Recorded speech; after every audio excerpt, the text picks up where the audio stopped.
ये आपका डोल स्टार्टर, तो डोल स्टार्टर तो रहेगा ही, डोल कॉन्टैक्टर, साथ ही इसमें एक ऑटो स्विच लगता है। ठीक है, ये ऑटो स्विच दो तरह का है, एक पतला वाला आता है, एक चौड़ा वाला आता है।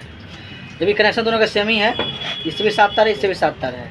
इसके लगाने के फ़ायदे क्या हैं, तो अगर आपका 3 फेज मोटर में, 3 फेज सप्लाई में कोई भी अगर एक फेज लाइन कट गया ना, तो ये मोटर को बंद कर देगा। अगर कोई 2 फेज आपस में चेंज हो गया तो उससे क्या होता है, रिवर्स फेस होने के कारण मोटर का चाल भी चेंज हो जाता है। इसकी वजह से क्या होगा, आपका मोटर उल्टा घूमने लगेगा। उस केस में भी ये मोटर को प्रोटेक्शन देगा, मोटर को बंद कर देगा। अगर आपका पोल पे तार बार हिल रहा है ना, तो उस केस में भी मोटर को ये बंद कर देगा। ठीक है, तो कनेक्शन कैसे होगा समझ लीजिए।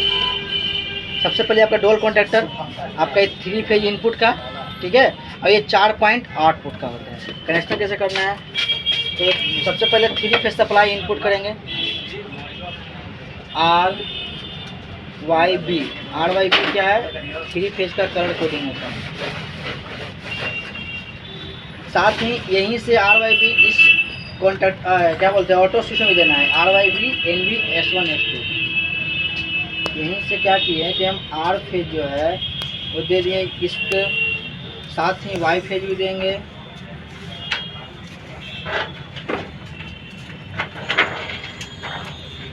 और यहीं से इसको B फेज, तीनों फेज कॉन्टैक्टर को तो देंगे ही, साथ ही आपको ऑटो स्विच को भी देना पड़ेगा।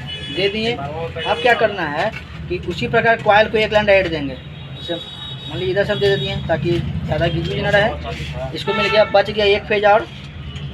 तो कहाँ जाता है, तो यहाँ से आता है आपका ऑन स्विच, ये आपका ऑन स्विच है, ये आपका ऑफ स्विच है।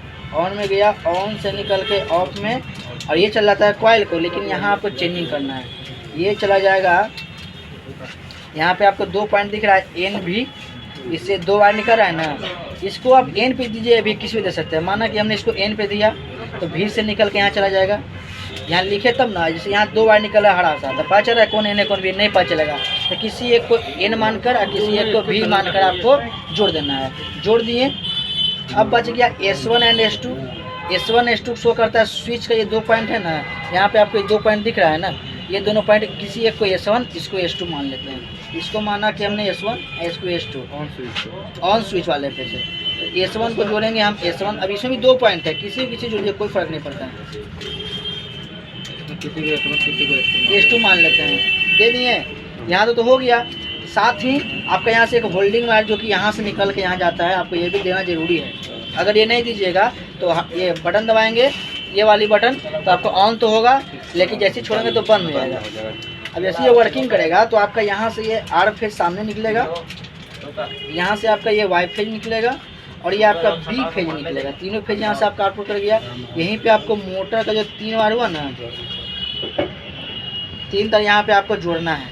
ठीक है, अब देखिए क्या होता है, ये जो ऑटो स्विच है इसमें आपका 2 मोड है, एक ऑटो मोड, एक बाईपास मोड।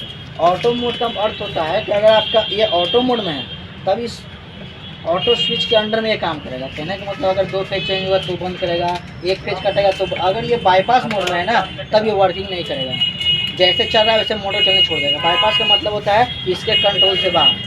तो जब भी रखना है तो ऑटो मोड में रखना है। अगर कभी किसी कारणवश अगर आपका मोटर नहीं चल रहा है तो सबसे पहले इसको ऑटो मोड में रखे हुए रहेंगे। अगर नहीं चल रहा है तो इसको एक बार बाईपास मोड में चालू करके देखना है। अगर बाईपास मोड में चल गया तो इसका मतलब ये ऑटो स्विच खराब हो गया। अगर ये बाईपास मोड में भी नहीं चल रहा है, इसका मतलब इसमें कॉन्टैक्टर खराब हो गया। ठीक है, इसमें बस 2 ही चीज़ें, एक ऑटो स्विच है, एक कॉन्टैक्टर है। 3 फेज में क्योंकि इसमें कंडेंसर का इस्तेमाल नहीं होता है। तो इसी प्रकार आपको ये डायग्राम देख लीजिए, ऐसे कनेक्शन करना। बंद ही केवल करता है सर, कि चालू भी कर देता है। ये जो है लैंड हिलने के बाद।